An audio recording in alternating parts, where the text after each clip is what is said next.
नमस्कार, let's cook with Vaishu या चॅनलवर तुम्हा सर्वांचे स्वागत आहे। आजची रेसिपी आहे ढाबा स्टाईल मशरूम मसाला।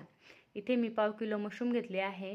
मशरूमची सर्व साल काढून त्याला स्वच्छ धुवून ते कट करून घ्यायचे आहेत। हे बघा, इथे माझे मशरूम सर्व कट करून तयार आहे। आता त्यावर आपण धने पावडर, हळद, लाल मिरची पावडर, गरम मसाला आणि मीठ टाकून कोटिंग करायचे आहे।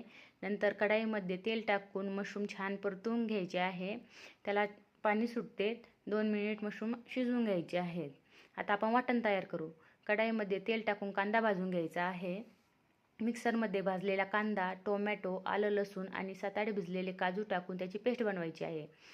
आता कढईमध्ये तेल, जिरे आणि आपण तयार केलेले वाटण टाकून छान परतवून घ्यायचे आहे। हे बघा, वाटण माझे छान परतले आहे। आता त्याच्यामध्ये हळद, धने पावडर, मीठ, लाल तिखट, गरम मसाला आणि किचन किंग मसाला टाकून त्याला छान तेल सुटेपर्यंत परतायचे आहे।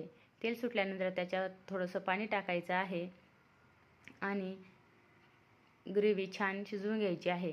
नंतर त्यात मशरूम टाकायचे आहेत। मशरूम टाकून 1 मिनिट शिजवून घ्यायचे आहे आणि वरून कोथिंबीर टाकायची आहे। तयार आहे आपला ढाबा स्टाईल मशरूम मसाला। अशाच रेसिपीसाठी चॅनलला सबस्क्राईब करा। धन्यवाद।